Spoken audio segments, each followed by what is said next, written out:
Last week, in the wake of bombs being sent to prominent Democrats and CNN, where your daughter works, I understand. Right, she's a producer. So you said this, watch.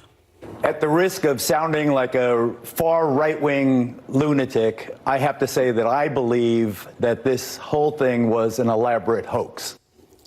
Well, I was a right-wing lunatic right then. Yeah. I apologize for it. It was a brain fart. I said what I believed at the time. Why? You know that was total BS, and you know it. You're too smart not to know that. Well, I hope you're apologizing to the too smart aspect of what she said. Yeah. But I just give you 10 seconds on my reasoning. I had just spoken to a couple of cops, experts in demolition and bomb experts, who told me that the devices were not viable. So I said, why would a Trump lover send out fake bombs guaranteed to hurt the president in the wake, in the lead up to the midterms? It just seemed cartoonish to me. And driving around, who thought it? We'd been driving around in a van with Hillary Clinton's picture with a crosshair, Barack Obama's But we didn't picture. know that before. It just seemed to me too pat. I'm sorry I said it. Good. I never should have opined when I didn't know. I absolutely send my sincere apologies to everyone at CNN when my daughter works, and anyone else who may. This was worse than Al Capone's vault by far. Talking about this alleged bomb maker, he had a van plastered with pro-Trump propaganda. He videotaped himself at Trump rallies holding signs that say CNN sucks. His social media accounts were just chock full of Trump fervor and threats to Trump critics. Can you honestly say President Trump's words and actions didn't inspire this guy? I don't understand why hideous crimes committed during Donald Trump are attributed to Donald Trump. Sandy Hook, the massacre of 6th graders, happened when Barack Obama was president. The Pulse nightclub, San Bernardino. Wait a second. The Charleston, South Carolina church massacre.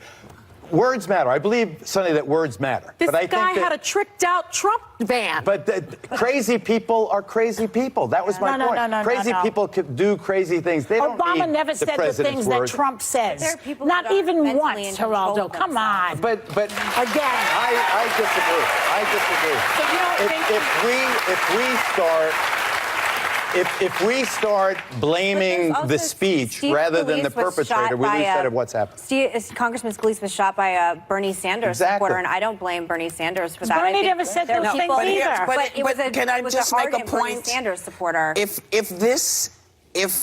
And the reason you don't blame Bernie is because, A, Bernie never encouraged anybody to go out and beat anybody up or hurt anybody or do anything. And so I think the difference, Geraldo, at least in my mind, is the consistency of this man's rhetoric, starting with Mexicans are rapists, starting with,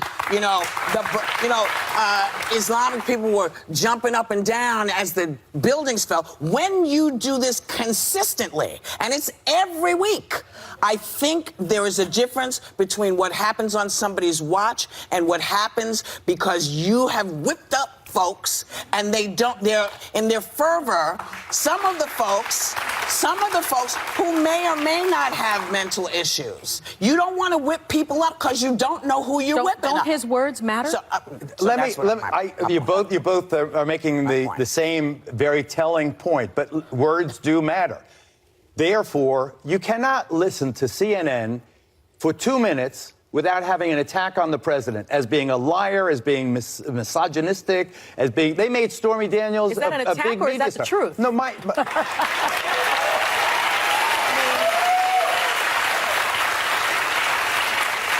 one man. Let me answer. One man's truth is another man's attack, and you pick up the Washington Post.